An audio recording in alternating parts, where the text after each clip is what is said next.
I had always been a low-key person, but for my high school reunion, I decided to go all out with my makeup. To my dismay, no one even remembered me.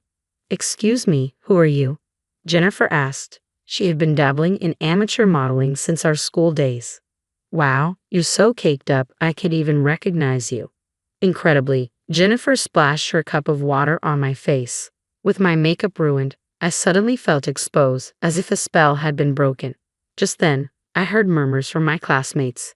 "Wait, are you?" "Yes, I'm not the same person I used to be.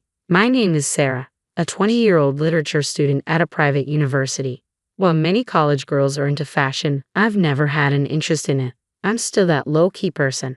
People say you'll get into fashion in college, but that never happened to me. Even now, I look the same as I did in high school.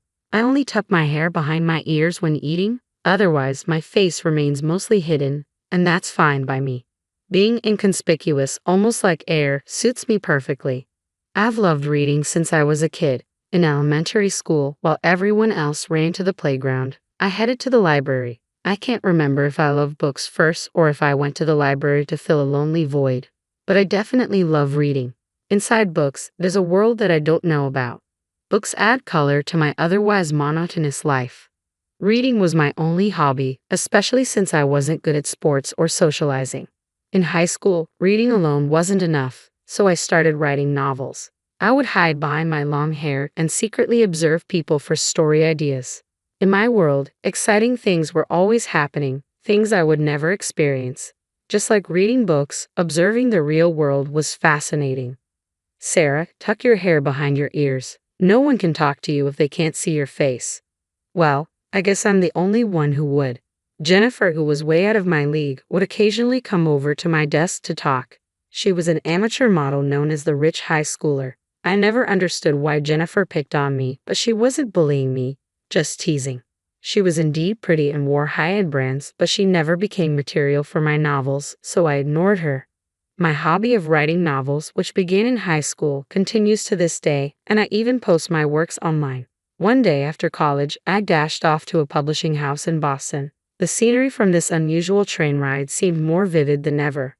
Oh man, I'm so nervous. For the past week, my heart has been racing, and it's all I can do to keep my composure. My heart is pounding, and it's reaching its peak now. "Next, please." "Nice to meet you. I've been a fan of Miss Williams since middle school." I poured my feelings into those words, probably speaking more openly than I ever had before. By the way, Miss Williams is the author Emily Williams, whom I adore. Today, her new book launch event is happening at this publishing house. "You have a way with words, dear. Thank you for loving my work so much. Keep challenging yourself to broaden your horizons," Miss Williams said, signing her new book for me. As I walked away, still on cloud nine, a man near the entrance of the publishing house stopped me. Little did I know that this encounter would change my life. He handed me a special makeup set, and oddly enough, it sparked an interest in makeup, something I had never cared about before. From then on, I started waking up a little earlier to do my makeup before going to college. It's strange, when I put on makeup, my face naturally brightens and my perspective broadens. I realize that the world, which I thought was always the same, actually changes from moment to moment. Makeup isn't just about looking good, it's more than that. One day, as I was enjoying this newfound joy and curiosity, I found an invitation to my high school reunion in the mail. A reunion, huh? The old me would have sighed and wavered over whether to attend, but now I felt a slight urge to go. Inspired by Miss Williams's encouragement to keep challenging myself, I decided to attend. On the day of the reunion, I opened the makeup set and discovered an array of eyeshadows, lipsticks, and blushes I had never used before. Should I go a bit more glamorous for the reunion? I selected some bold colors I usually wouldn't dare try. Before I knew it, I had applied heavy makeup, looking more like a stage actress than my usual self. Well, no one will remember my face anyway, I thought, slipping into a new dress I had bought for the occasion. Technically, you need my agency's permission to take a photo with me, but I'll let it slide today, someone said. When I arrived, Jennifer was already the center of attention, tipsy and more flamboyant than ever. She had transitioned from amateur modeling to professional, gracing magazine covers that I had seen a year ago. Impressive indeed. While I didn't necessarily want to be like Jennifer, I admired her for boldly expressing herself. As for me, people who passed by barely acknowledged me, clearly not remembering who I was. I guess that's to be expected, I thought. Why would they remember someone they never spoke to? It's a predictable reaction. I felt a pang of sadness. Excuse me, who are you? Jennifer, noticing me standing at the entrance, sauntered over with a cup of water. She peered closely at my face, chuckled, and then, in an instant, something cold splashed across my face. Hey, what are you doing? In a blink, I was soaked. Jennifer had tossed water from her cup onto me. The room fell silent. I can't even recognize you with all that overdone makeup. Jennifer's voice rang out, unbothered by the reactions around her. She showed me the empty cup with a laugh. What just happened? It's so cold. What does my face look like now? I dabbed at my face with a handkerchief only to see it smeared with makeup. So my makeup is ruined? I suddenly felt exposed as if a spell had been lifted. Then I heard murmurs from my classmates. Hey, haven't we seen her on TV? Wait, are you related to Tommy Haywood? Before I knew it, a crowd had gathered around me. Jennifer looked even more surprised and at a loss for words. You see, I had recently made my TV debut. On my way back from Miss Williams's book launch, I had an unexpected encounter with Tommy Haywood, a world-renowned makeup artist. He had been conducting an interview in another room at the publishers. Tommy Haywood's show is a top-rated program in the beauty genre, and even I, despite knowing little about beauty, had heard of him. When he approached me near the entrance after the event, I was stunned. I'm borrowing her, he said, grabbing my arm and leading me to an empty conference room, unfazed by my surprise. Don't worry, I'll give you a makeover. Tommy Haywood seated me, removed his glasses, and transformed my look in just a few minutes. Finally, he styled my hair. Take a look. I was stunned when I gazed into the hand mirror he handed me. Wow, I look beautiful. Even the staff from the publishing house were taken aback by my transformation. How about becoming my exclusive model? What? Exclusive model? I instinctively shook my head at the unexpected offer. Why not? Meeting you here today is fate. I'm so proud of how stunning you look with my makeup. Let's inspire women around the world together. I was grateful for the incredible makeover and thrilled to meet someone so renowned, but the idea of standing out made me uneasy. I've always lived my life avoiding the spotlight and I'm comfortable that way. Sensing my hesitation, Tommy Haywood slowly shook his head. You should believe in your potential and have the courage to step into the wider world. Think about it. With that, he gave me his contact information and a custom makeup set. That's the makeup set I'm using now. For days afterward, Tommy Haywood's words lingered in my mind. Not just him, but Miss Williams had also encouraged me to broaden my horizons and embrace new challenges. Maybe it was time to give it a try. I made up my mind and called Tommy Haywood. From that moment on, I entrusted everything to him. One thing led to another, and I became a regular model on Tommy Haywood's show. On the show, I revealed my bare face and underwent a stunning transformation thanks to his expertise. It seemed that someone here had seen that episode. Oh, it's Sarah, you're Tommy Haywood's exclusive model. That's amazing. Tell us your story. My classmates began to crowd around me, eager to hear more. I have a better modeling career than you. Jennifer's voice, dripping with resentment, cut through the excitement. She glared at us from the edge of the group.